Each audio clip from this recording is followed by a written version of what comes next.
1971년 제7대 대통령 선거가 치러진다. 헌법까지 고쳐가며 3선에 도전한 박정희 후보의 낙승이 예상됐다. 하지만 선거 과정에서 야당의 젊은 후보 김대중이 예상치 못한 돌풍을 일으킨다. 김대중 후보의 등장으로 1971년 대선은 뜨겁게 달아오른다.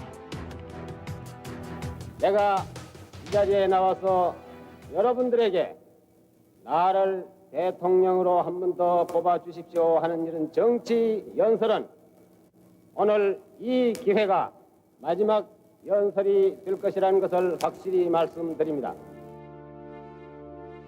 이번에 박정희 씨가 승리하면 앞으로는 선거도 없는 영구집권의 총통시대가 온다는 데 대한 확고한 증거를 나는 가지고 있습니다.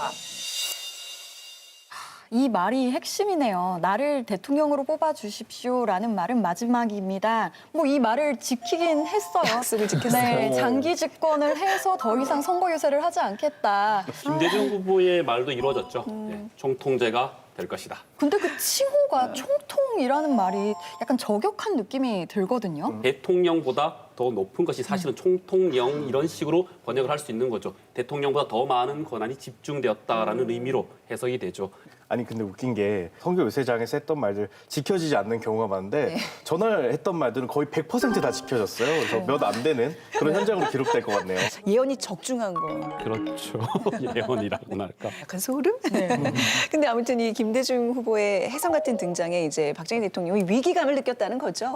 근데 사실 1971년 대선 전까지만 해도 김대중 국회의원이죠. 김대중 의원이 인지도를 높이고 많이 이제 주목받는 의정 활동을 하긴 했지만 박정희 대통령한테 위기감을 줄 정도까지는 아니었거든요.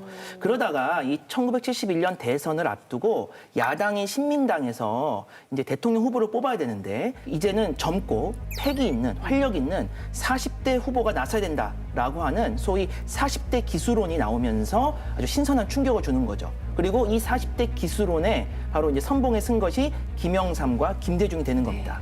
그러면서 이제 김대중이 굉장히 큰 인기를 끌게 되고 결국에는 그 당내 경선에서 김대중이 김영삼을 이제 꺾으면서 신민당의 대통령 후보가 되는 것이고요. 물론 이제 1971년 대통령 선거에서는 이제 박정희 대통령이 김대중 후보를 약 95만 표 정도의 차이로 꺾고 다시 대통령 자리를 이어가게 됩니다.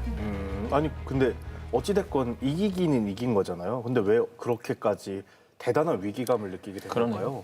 그러니까 1971년 대선에서 박정희 대통령이 승리할 수 있었던 요인은 일단은 영남에서의 몰표 그리고 이제 농촌에서의 지지에 이제 기반하고 있는 거고요. 하지만 호남에서는 물론이고 서울 같은 대도시에서도 김대중 후보가 50% 이상의 승리를 거둡니다.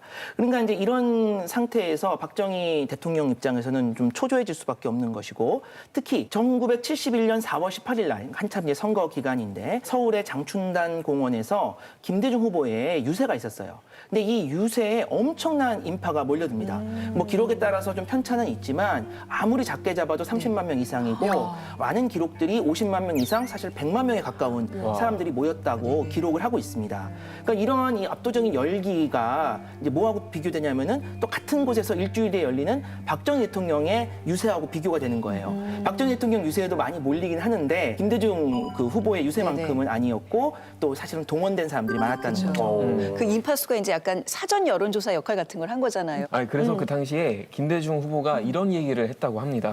야당 청중은 걸어서 가고 여당 청중은 차를 타고 간다라는 말이 있었는데 그러니까 동원했다는 이야기죠. 어떻게 보면. 그래서 박정희 대통령 입장에서는 당연히 어떤 위기감을 느낄 수밖에 없었던 것 같아요. 맞아요. 박정희 대통령 같은 경우는 어떻게 보면 신출내기 같았던 김대중 대통령을 아슬아슬하게 이긴 느낌? 그리고 자존심의 스크래치가 팍 갔을 것 같아요. 김종필 증언록에 따르면 선거 다음 날 박정희 대통령의 심기를 알 수 있는 대목이 있습니다.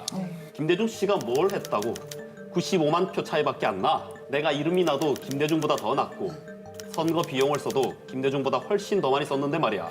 행정력은 또 얼마나 사용했나. 대통령이 되려고 얼마나 많은 돈을 썼고 행정력까지 동원했는데 아니 김대중이 뭘 했다고. 김대중이 뭔데 이거밖에 차이가 안 나느냐 하는 겁니다. 그리고 여기다 좀 더 말을 덧붙입니다. 뭐라는 게 민주주의를 위해 불가피한 것이긴 하지만 이게 큰일 날 수도 있어. 뭐죠? 민주주의에 의해서 불가피한 것이다. 굉장히 민주주의에서 중요한 거잖아요. 민주주의의 꽃 그거 아니에요? 선거. 선거. 그렇죠. 바로 선거입니다. 예, 박정희 대통령은 여기서 선거 자체에 대해서 못마땅하게 생각했을 수도 있다라고 유추되는 부분이죠. 아니 근데 그거는 사실 자기 국민을 무시하는 발언이잖아요. 어떻게 보면은. 그렇죠. 하긴 또 생각을 해보면은 한 번도 아니고 두 번도 아니고 세 번이나 네. 대선을 치렀고 또 마지막 대선에선 김대중 후보에게 예상치 않게 뜨거운 맛을 봤잖아요. 선거 자체에 좀 질려버리고 이거 자체를 좀 이제 그만하고 싶다는 마음이 들 수도 있었을 것 같아요. 내가 이 나라를 위해서 얼마나 했는데요? 비밀도 들리는데 갑자기? 아이 정의 같은 느낌으로. 내가 이 나라를 위해서 얼마나 했는데 지금 선거라는 것도 치러야 되나? 그건 말이 안 되잖아요. 그냥 네. 선거하지 말자. 그죠. 네. 아, 근데 선거는 싫은데 대통령은 하고 싶어. 그쵸, 그만. 이거 마치 수험생이 수능은 보기 싫은데 대학 입시는 하고 싶어. 이런 말이잖아요. 네, 그래서 그 다음에 이 말을 합니다. 그 다음엔 김대중이 될지도 몰라. 네. 그러니 내가 좀 특수한 것을 생각하지 않을 수 없어라는 말을 합니다. 유신이네요. 그렇죠. 선거라는 시스템을 거치지 않고 나 대통령 쭉 할 수 있는 방법을 찾아보겠다 해서 찾은 게 바로 유신 헌법이네요. 그 낙선의 리스크가 없고 선거에 스트레스가 없는 그 어떤 장기 집권을 위한 장치에 대해서는 분명히 생각했던 거죠. 박정희 대통령은 실제로 이런 얘기를 많이 했다고 그래요. 선거는 돈이 많이 든다. 근데 돈을 많이 쓰는 정치는 생산적이지 못하다. 우리는 생산적인 정치를 해야 된다. 뭐 이런 식의 얘기들을 종종 했고 이것이 결국 유신을 또 합리화해주는 그러한 논리로 쓰이게 됩니다. 이상한 논리인데요. 그리고 특히 이 민주적 절차나 방식과는 관계없이 어떻게든 능률을 극대화할 수 있는 그런 이제 정치를 선호했고 민주주의도 그래야 된다고 생각을 한 거죠. 그리고 이제 이러한 식의 민주주의를 본인이 이제 딱 명명을 합니다. 한국적 민주주의 이런 식으로 명령을 하는 거죠. 아니 한국적 민주주의가 뭐죠? 그럼 독일적 민주주의도 있을 거 아니에요? 그럼 뭐 일주일에 뭐 소시지 10개 이상 먹어야지 독일권이 주어진다 뭐 이런 거죠? 아니 막 K-팝처럼 K-드라마처럼 우리 K-민주주의를 이때부터 이룩하려고 노력했다. K민주주의. 아니 한국인으로서 자존심이 좀 확 상하는데요. 네. 효율, 뭐 경제적 능률 이런 거를 유약했다는 빌미로 어떻게 보면 한국의 민주주의를 쇠퇴시킨 거잖아요. 그러니까 민주주의의 기본 틀들을 많이 깼잖아요. 우리가 아까 봤지만 이제 선거도 간접 선거로 하고 삼권 분립이 완전히 다 어그러지고 이러기 때문에 이걸 민주주의란 말로 포장하기가 참 좀 그랬는데 여기에다가 이제 자기도 안 거죠, 그거를. 한국적이란 말을 갖다 붙여서 이제 합리화를 시키는 거죠. 근데 제가 또 가만히 생각을 해보니까 네. 후보 연설 때 김대중 후보가 총통제 실시될 수도 있다고 그런 우려를 표했잖아요. 근데 혹시 그렇게까지 생각은 안 했는데 박정희 대통령이 거기서 힌트를 얻어서 정말 총통제를 실시한 건 아닐지 하는 생각이 또 처음에 그럴 생각이 없었는데 네, 그냥 김대중 대통령 후보의 얘기를 듣고 선동이 그러니까요. 됐다. 아니 그런 좋은 제도가 하면서 괜찮은데? 네. 활성화 좀 해보면 되겠네. 뭐 이런 느낌으로. 그거는 아닌 것 같습니다. 아, 그건 아닌가요? 예, 김대중 후보가 그 총통제 발언을 그 선거 때 하기 전에 서울의 총장을 지냈던 당시 서울법대 교수셨던 유기천 교수가 강의 시간에 이런 말을 했습니다. 자기가 얼마 전 자유중국을 갔을 때 예전에는 대만을 대만, 자유중국이라고 네. 그랬었죠. 타이완. 네, 네. 자유중국을 갔을 때 고위층으로부터 지금 한국에서 대만의 총통제를 연구하기 위해서 온 사람이 있다라는 말을 듣고 경악했다.